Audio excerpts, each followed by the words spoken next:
Nowadays, living together while unmarried is like just a part of the culture. And although I understand that it's the culture and people have their reasons of why they do that, I kind of want to like counter the culture a little bit in this video in regard to just living together, you know, or moving in together before marriage.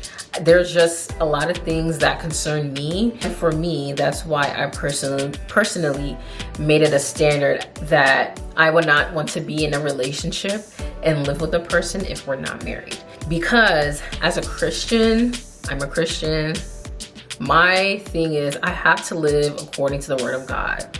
And one thing that is very explicit and that we all know is that God is very serious about sexual immorality, fornication, and all of that. Living together, I think living together when you're not married and before you get married, it's just a trap for sexual immorality. Like, you're living together, you're under the same roof, you get a little bit comfortable. Like, we're human, okay? Like, at some point, the temptation is gonna be there.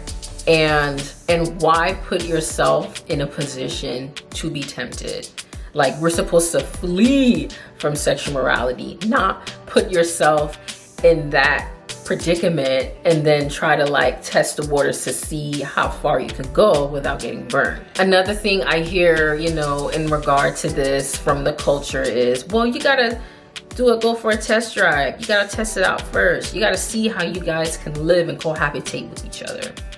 On the surface, I can understand why they would say that. But one thing that I want to ask to counteract that is, do you really have to live with the person to see their character? You know, like, do you really have to even live the person to see if they're a dirty person? My thing is this. I think that, you know, knowing whether the person is emotionally mature, whether they are somebody who is, you know, kind, whatever is on your list. But I'm just saying, for me, if this person are they emotionally mature? I don't think you have to necessarily live with them to know that. Are they somebody who keeps their word? I don't think you have to live with them to know that kind of thing. And honestly, even when it comes to cleanliness and habits, I think that if you guys hang out for a while, you can kind of pick it up. If I'm getting in the car and you have trash everywhere, okay, you're already telling me that, yeah, you're not really that clean, okay?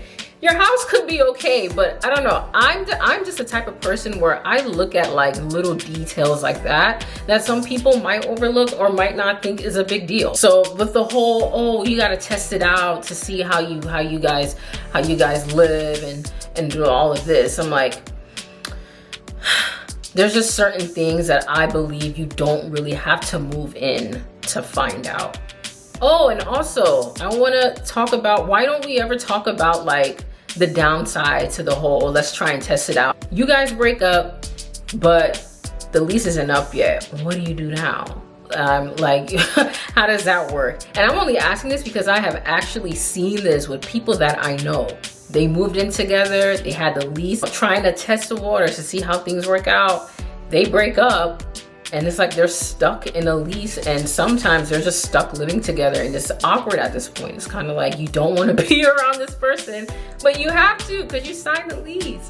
So that's also one thing that I take into consideration. It's like, I would rather be in my own place or living with another roommate, or we're just not living together, and if things don't work out, then I don't have to worry about having to still see you every day. And I strongly believe that the whole test it out first is a lie, because the way I look at it too is that you're just allowing a space to give marriage benefits without the marriage. Like, you know, you're giving the, what's that saying? Why buy the cow if you can get the milk for free? You know, like, again, I personally don't really agree with. And if you are somebody who feels the same, know that you are not alone in this. But I personally don't agree with things like that. Like, I don't agree with living together or acting as if we're married without us being married. I just look at marriage as something that's very serious. It's a covenant, and it's more than just a piece of paper, as some people might say. I think it's actually like a covenant and to become one.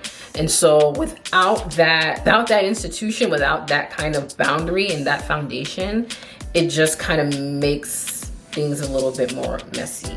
Also, in Genesis 2:22, it talks about, you know, a man leaving his father and mother and then cleaving onto his wife.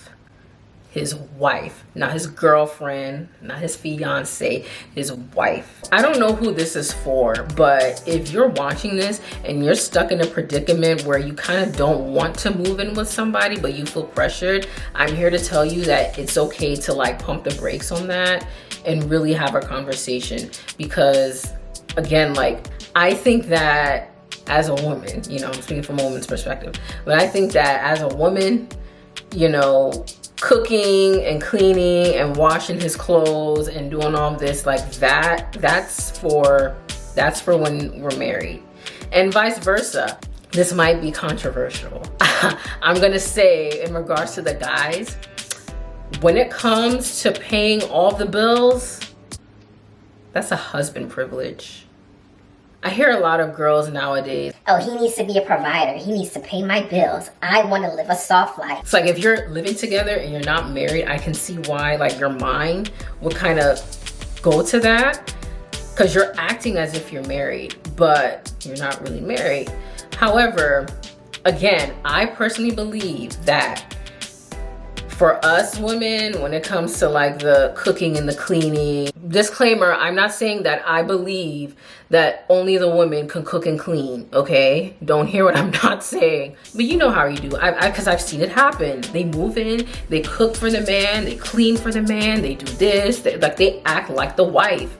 And then sometimes they don't get married at all. You can't not be his wife and expect him to be paying your bills and doing things. Like, there are certain things that are, I believe, reserved for marriage. So I might ruffle some feathers with that one. That's just what I believe. And honestly, I believe that because this is why I always say that certain things are best for the confines of marriage. Anyways, that's all that I have for you today. God bless you, and I will see you in the next video. Bye.